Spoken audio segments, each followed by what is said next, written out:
Disclaimer. இந்த video எந்த loan app, bank அல்லது ஃபைனான்சியல் சர்வீஸையும் ப்ரமோஷன் செய்யவில்லை. இது கல்வி மற்றும் பொது தகவல் நோக்கத்திற்காக மட்டும். உங்களுக்கு நிறைய கடன் இருக்குன்னு எனக்கு தெரியுது. எனக்கும் நிறைய கடன் இருக்குதான். இருந்தது ஒன்ஸ் அப்பான் அ டைம் 13 லட்சம் ரூபாய் கிட்ட கடன் அப்படின்றது இருந்தது. ஆனா அந்த 13 லட்சம் ரூபாய் கடன் அப்படின்றது இப்ப இல்லை. நான் இந்த 5 விஷயத்தையும் ஃபாலோ பண்ணதுக்கு அப்புறம் என்னுடைய கடனை நான் ரொம்ப எளிமையா அதை க்ளோஸ் பண்ணிட்டேன். இந்த 5 விஷயம் அப்படின்றது நான் உங்ககிட்ட பகிர்ந்துக்கிறேன். இந்த வீடியோவை ஸ்கிப் பண்ணாம கடைசி வரைக்கும் பாருங்க. பிகாஸ் நம்ம நிறைய விஷயங்களை தெரிஞ்சுக்கணும்னு ஆர்வமா உள்ள வரோம்.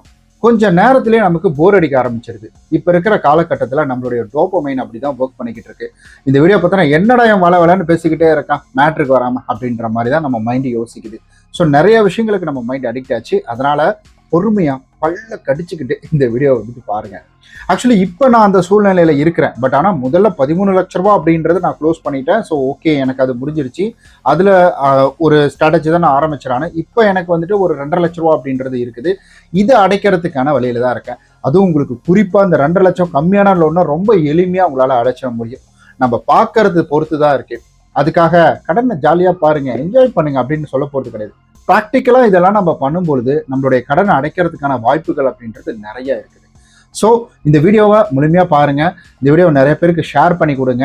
உங்களுக்கு வேற ஏதாவது இது ரிலேட்டடான கேள்விகள் இருந்துச்சுன்னா மறக்காம கீழே கமெண்ட் பண்ணுங்க. அண்ட் அதே போல மறக்காம ஸோ இப்போ இருக்கிற வெயில் காலத்துல இந்த ஒரு பொருள் அப்படின்றது நமக்கு ரொம்ப ரொம்ப முக்கியம்.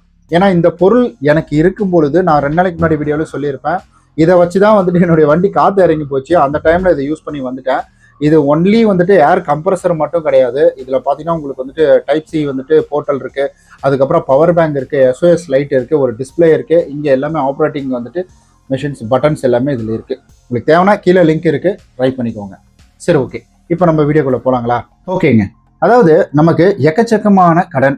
இந்த கடன் அப்படின்றது எப்படி அடைக்கிறது? நீங்க வந்துட்டு உங்களுடைய ஹாப்பினஸ்க்கு வாங்கியிருக்கலாம், இல்லை மற்றவங்களுக்கு வாங்கி கொடுத்துருக்கலாம், இல்லை நீங்க என்ன வேணா செஞ்சிருக்கலாம். முதல் விஷயம் எப்பவுமே நீங்க புரிஞ்சுக்கோங்க, இந்த கடன் எல்லாமே உங்க பேர்ல இருக்கு. உங்களுடைய ஆதார் கார்டு, பேன் கார்டு இதெல்லாம் கொடுத்து நீங்க வாங்கியிருக்கீங்கன்னா அப்ப இதுக்கு ரெஸ்பான்சிபிலிட்டி நீங்க தான்றதை எடுத்துக்கோங்க. நீங்க உங்க ஃப்ரெண்டுக்கு கூட அதை நீங்க வாங்கி கொடுத்துருக்கலாம்.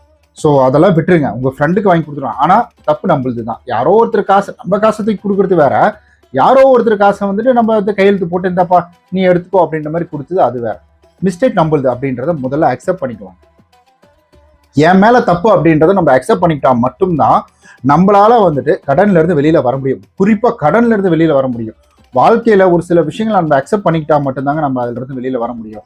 ஸோ அதனால முதல்ல தப்பு உங்க மேலன்றதை புரிஞ்சுக்கோங்க. அடுத்தது, இந்த கடன் ஏன் வந்தது, எதுக்கு வந்தது அப்படின்றது இரண்டாவது யோசிங்க.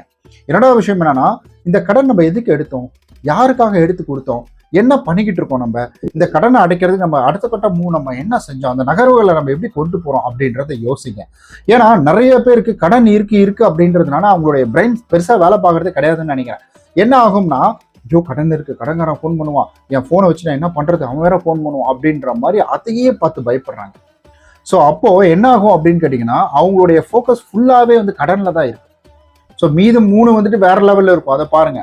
அதாவது நான் ரிஸ்டார்ட் புவர் டாட்னு சொல்லிட்டு ஒரு புக் ஒன்று படிச்சிருக்கேங்க. அந்த புக்கை நான் ஆல்ரெடி இந்த ஸ்டோரியை நான் ஆல்ரெடி உங்களுக்கு சொல்லியிருக்கேன். நீங்க புதுசா வரீங்கன்னா ஓகே இங்கேயும் சொல்றேன். நான் அதாவது ரிஸ்டார்ட் புவர் டாட் அப்படின்றது 2 கேட்டகரி ஃபாதர்ஸ் வந்துட்டு இருக்காங்க. ஒருத்தர் பணக்காரரோட ஃபாதர், ஒருத்தர் வந்து ஏழை.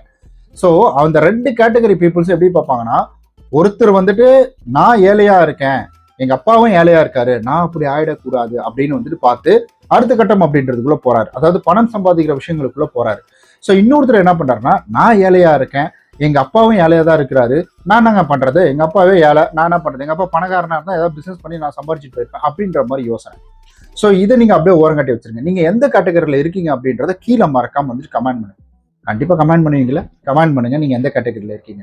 ஸோ அடுத்தது இதுல முக்கியமான விஷயம் என்னன்னா, நம்ம வந்துட்டு அசெட்டுக்கும் லயபிலிட்டிக்கும் நிறைய வித்தியாசங்கள் அப்படின்றது இருக்கு. அதை நம்ம தெரிஞ்சுக்கணும்.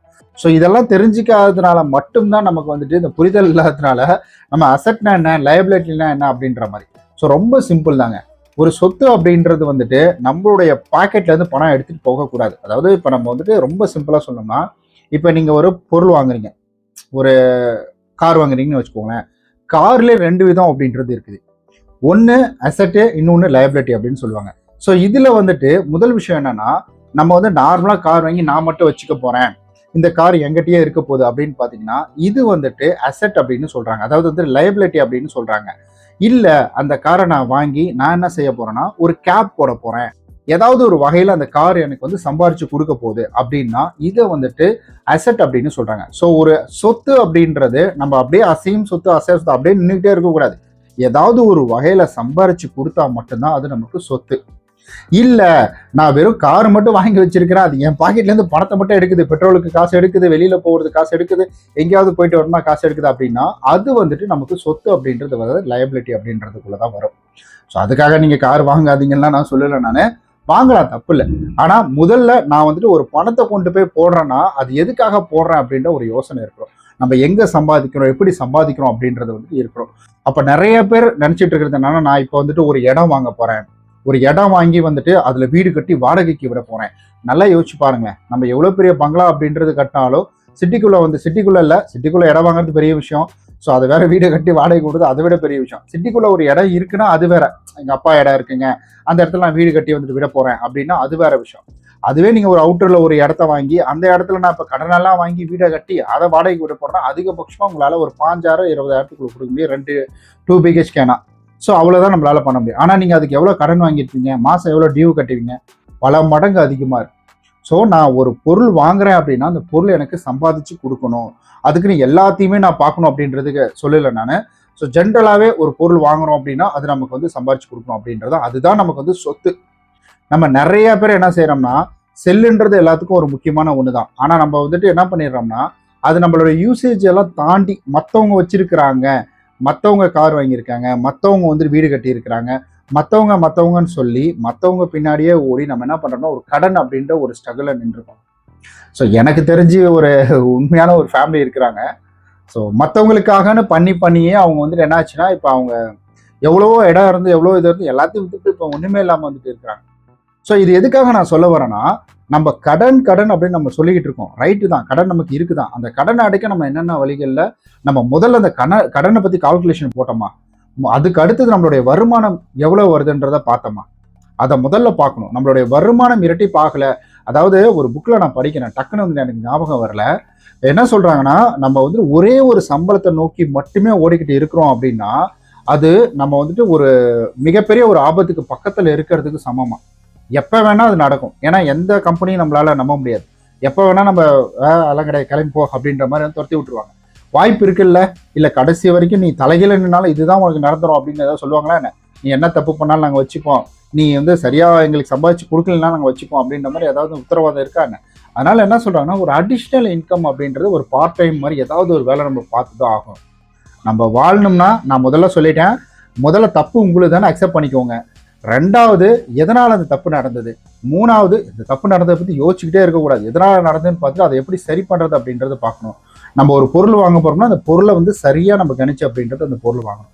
நாலாவது அண்ட் ஃபைனலாக இந்த மாதிரி வந்துட்டு இருக்கிற விஷயங்களை அனலைஸ் பண்ணி நம்ம வந்துட்டு ஒரு அடிஷ்னல் இன்கம் அப்படின்றத கொண்டு வந்து நம்ம வந்துட்டு சம்பாதிக்க ஆரம்பிக்கணும்.